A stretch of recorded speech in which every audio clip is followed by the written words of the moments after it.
Nagprotesta po ang ilang grupo para ipanawagan ang pagbibitiw ni Pangulong Bongbong Marcos. Nasa frontline ng balitang yan, si Gio Robles.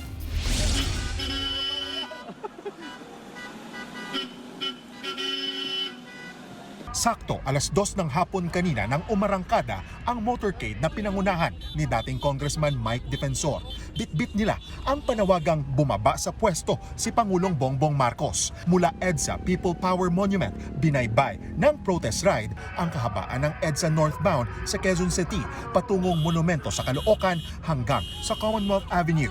Karamihan sa mga nakiisa, mga taga-suporta ng pamilya Duterte sa haba ng convoy ng mga sasakyan at motorsiklong sumama. Nagkabuhol-buhol tuloy ang traffic kanina.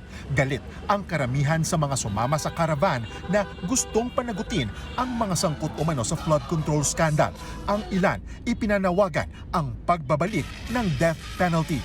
Nais namin ngayon, hindi lang sila basta bumaba, dapat sila managot. At gusto namin sa Senate Congress, kung totoong naglingkod kayo sa bayan, ipatupad nyo ang bitay. Kailangan namin bitay sa lahat ng mga korap. Sampulan natin, bibitayin natin sila. Mula sa iba't ibang grupo ang nakiisa sa protest ride gaya ng grupong Maisog.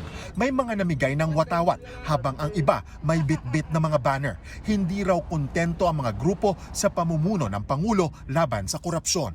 Marcos resign dahil nakikita naman natin na ang presidente natin is hindi niya kayang gampanan ang tungkulin niya bilang presidente ng ating bansa. Huwag na nating hantayin na patuloy pang lumaglag at bumaba ang ekonomiya ng Pilipinas. Kasabay nito, nagpakalat ng mga pulis sa mga lugar na dinaanan ng protesta para masiguro ang maayos at mapayapang aktibidad kahit nawala itong permit. Nitong Huwebes, ibinahagi ni Defensor ang pagharang ng mga pulis sa motorcade na una nilang inorganisa sa Cebu. Hinarang ito dahil wala raw permiso mula sa lokal na pamahalaan. Kaya sa kanilang caravan sa Kamay-Nilaan, binigyang diin ng grupo na isa itong moving assembly, kaya hindi nangangailangan ng permit. Kasama rin sa panawagan ni na Defensor ang pagsasapubliko sa tunay na kalagayan ng kalusugan ni PBBM.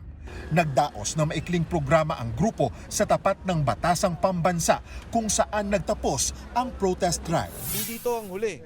Babalik at babalik kami dito, magpoprotesta kami at ipaparating namin sa mga kinatawan ng Kongreso at sa buong sambayanan ang paninindigan namin na dapat itigil na itong korupsyon at ang namumuno ng korupsyon ay walang iba kundi ang Pangulong Bongbong Marcos. Nagbabalita mula sa frontline, Gio Robles, News 5. Mga kapatid, Andre Felix po, iba na ang may alam at may pakialam sa panahon ngayon. Para po sa tuloy-tuloy na balitaan sa frontline kahit weekend, mag-follow at mag-subscribe na sa social media pages ng News 5.